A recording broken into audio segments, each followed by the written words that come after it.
1h05, a gente abre o Itatiaia agora desta quinta-feira, falando sobre ciclovias, faixas exclusivas para ônibus, canteiro central mais arborizado.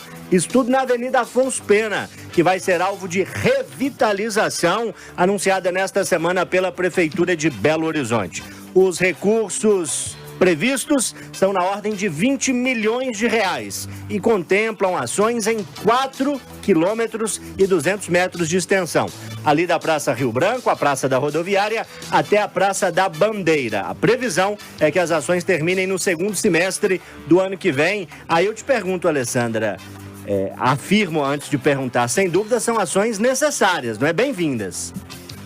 Pois é.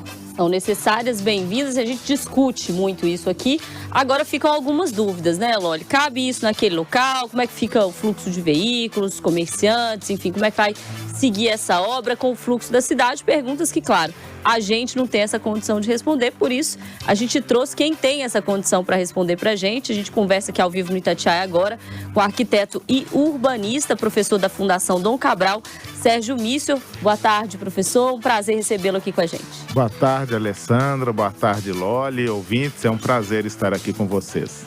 Excelente. Ficamos muito agradecidos com sua visita. Deixa eu começar te perguntando, professor, sobre as ciclovias. A gente tem em vários locais do mundo iniciativas e muitos dizem que o caminho é investir no transporte alternativo, polui menos o meio ambiente, é uma forma de exercício para muitas pessoas, ou seja, incentivar esse tipo de alternativa parece uma iniciativa bem-vinda em muitos lugares. Mas eu te pergunto, na Avenida Afonso Pena, nos 4,2 quilômetros ali de extensão, cabe e é necessário ter ciclovia?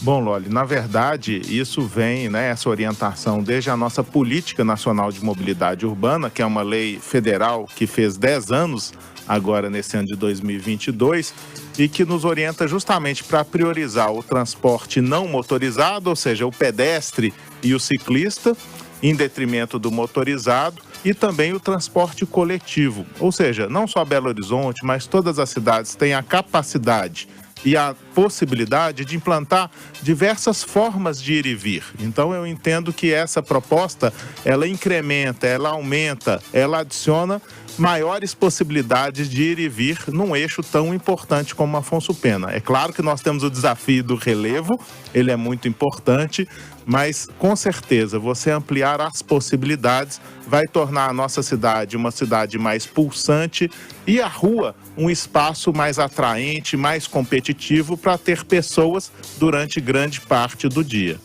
Sérgio, um outro item dessa proposta é a criação de faixas exclusivas para ônibus. Hoje elas são preferenciais, então dividem ali o espaço com o carro. Ficaria mais ou menos como é na Amazonas, por exemplo, né? A gente tem uma faixa ali exclusiva para ônibus. Isso cabe, na sua avaliação, na Afonso Pena? Seria viável com as faixas, quantidade que a gente já tem hoje? Teria que construir mais? Enfim, como que você avalia isso? Sem dúvida isso cabe. E é relativamente até interessante a gente discutir essa questão, porque a cidade tem um espaço limitado. Por mais que você possa fazer algumas obras, alargamentos, digamos, o espaço físico, especialmente na Afonso Pena, já está consolidado. Então, qual que é a grande mágica, qual que é a grande criatividade? É justamente você transformar esse espaço já existente, priorizando esse transporte de média e de alta capacidade, que é o nosso ônibus. Ou seja, no lugar de 50 carros, a gente vai substituir por um equipamento de transporte coletivo. Então, nós vamos estar priorizando aquele transporte que oferece a maior possibilidade de ir e vir, aonde você consegue colocar mais pessoas e, com isso, o transporte coletivo tendo essa atenção, e aí não se trata só de faixa exclusiva, mas de um conjunto de abrigos, ou seja, melhorar a experiência do usuário para que o ônibus, que é o nosso principal modo de transporte coletivo em Belo Horizonte, tenha maior competitividade, ou seja, ele começa a ficar até mais rápido do que o transporte individual, e aí naturalmente as pessoas vão inverter essa lógica, porque há mais de 2 décadas Belo Horizonte e as outras cidades vêm perdendo em número de usuários do transporte coletivo para o individual. Na medida em que há esse investimento, essa sinalização e melhora-se a experiência do usuário em termos de eficiência, a tendência é que você reverta esse quadro e as pessoas comecem a utilizar de forma cotidiana o transporte coletivo. Sérgio, me parece claro que a adoção dessas medidas vai no caminho de um desincentivo ao uso do veículo de passeio, do veículo individual, né? Você cria uma ciclovia, você institui uma faixa que antes era preferencial e a torna exclusiva para o ônibus, isso diminui o espaço do veículo comum e é um desincentivo para que as pessoas utilizem esse transporte. Como é que isso tudo vai impactar no comércio de rua ali da Avenida Afonso Pena? Ao longo de toda a avenida, muitos pedestres indo e vindo, comerciantes aproveitando esse fluxo para oferecer produtos. Para o comerciante, essas ações vão trazer um impacto positivo ou vão trazer prejuízo? Com certeza, Loli, como qualquer obra, né, que tem o seu começo, meio e a sua data para finalizar, o período de transformações, de obras, de intervenções, é um período que vai trazer uma série de transtornos para a cidade, especialmente para os comerciantes. Mas eu acredito que tão logo esse projeto de requalificação seja concluído, nós teremos uma cidade mais pulsante, uma cidade mais atraente, uma cidade mais interessante para as pessoas utilizarem intensamente. E na medida em que você tem o fortalecimento do transporte coletivo, você abre uma possibilidade para que um maior número de pessoas utilizem intensamente as ruas, utilizem intensamente os nossos espaços públicos. Quanto mais gente na cidade, maior vitalidade. Quanto maior a vitalidade, a chance de prosperar o comércio e os serviços é muito maior. Então, cidade boa é a cidade que tem muita gente na rua, né? E com muitas pessoas na rua, certamente o comércio e o serviço irão florescer e se desenvolver. Ou seja, eu acredito que talvez a grande chave dessa questão seja fazer uma obra o mais rápido possível, com os menores transtornos possíveis e abrindo um diálogo constante com os comerciantes e usuários dessa região para que isso se dê da melhor forma possível e que, ao fim desse período de transtorno, a cidade possa ganhar em termos de utilização, de atratividade e até de competitividade como espaço urbano. Sérgio, para mim está claro que quando se fala em urbanismo, principalmente na parte de transporte, o que aponta aí para o futuro é mesmo caminhos que passam pelas ciclovias, priorização de transporte público, uma cidade cada vez com menos veículos individuais circulando. A gente vê isso em grandes cidades aqui do Brasil e também de fora. Mas a gente precisa pensar nessa realidade do presente, né? Onde o transporte público, por exemplo, é uma grande reclamação hoje do passageiro, que diz que não dá conta, enfim, tem cada vez mais transporte por aplicativo, então cada vez mais carros circulando porque o transporte coletivo não dá conta dessa demanda. E aí eu fiquei pensando no projeto, bom, você tira um pedaço para ciclovia, você tira uma pista exclusiva para ônibus, os carros vão circular como?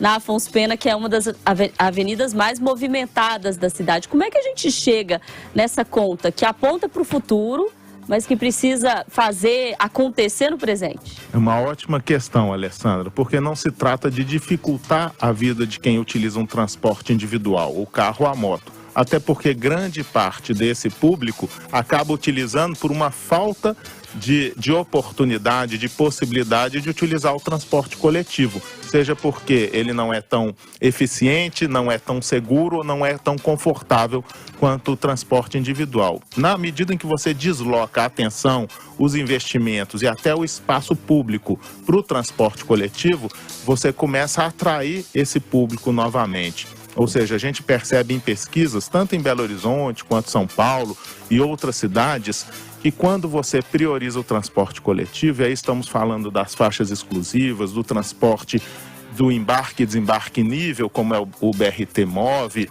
né, da tarifa eletrônica integrada, como acontece em várias regiões metropolitanas, de forma que esse transporte, ficando mais rápido, ele acaba atraindo um maior número de usuários. Se você substitui, né, em média, 50 carros por um ônibus, de certa forma, você também está aliviando o espaço destinado para o transporte individual, porque na medida em que as pessoas começarem a utilizar o transporte público, porque ele começa a ser mais eficiente, você vai ter um menor número de usuários utilizando o transporte individual. Então, essa fórmula, na verdade, não é dificultar a vida do individual, ampliando o espaço do transporte coletivo. Isso, por si só, não inviabiliza a mobilidade no carro ou na moto, porque você vai ter um conjunto de pessoas que vão migrar de um sistema para o outro.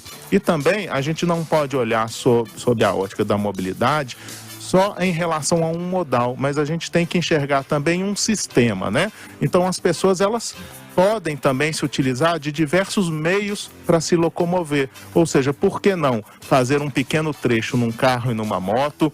Lá você encontrar, por exemplo, uma estação de integração, onde você consiga estacionar e deixar o seu veículo, e aí pegar para um grande trecho o transporte coletivo. Ou ir de bicicleta até uma estação de ônibus e lá encontrar um espaço para deixar o seu equipamento em segurança e pegar um transporte coletivo para o grande deslocamento, que é o sistema troncal, né? Ou seja, você alimenta o sistema troncal por diversos modais e você prioriza o transporte coletivo. Então, eu acredito que nessa medida o transporte coletivo ele vai atrair maior número de pessoas e, na verdade, você não vai estar dificultando a vida do transporte individual, mas orientando a cidade para que ela seja mais eficiente. Ou seja, o mesmo hardware rodando vários softwares, né? Ampliando a possibilidade de ir e vir. Aí isso, sem dúvida nenhuma, acaba colocando também uma questão que você levanta. Nós temos que associar o uso do solo, o planejamento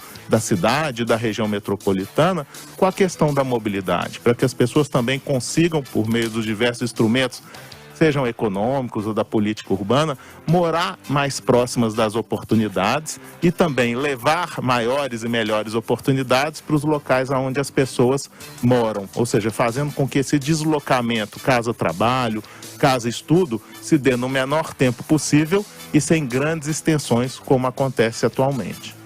Muitas questões que ficam, né? A gente precisa sempre dialogar para entender mudanças numa via tão importante, talvez a principal da capital. Obrigado ao professor Sérgio Missior, arquiteto e urbanista, que atua na Fundação Dom Cabral, por nos ajudar a entender aí por onde caminham as mudanças e um pouquinho do que está por vir, né? Um futuro que a gente precisa planejar e viver no presente. Obrigado pela visita, professor. Obrigado, Lólia, Alessandra, ouvintes, estou à disposição. Eu acho que talvez a mensagem mais importante é que, de fato, agora, né, a cidade começa a dar maior atenção e melhores investimentos para aquele transporte, que é o transporte da maior parte da população.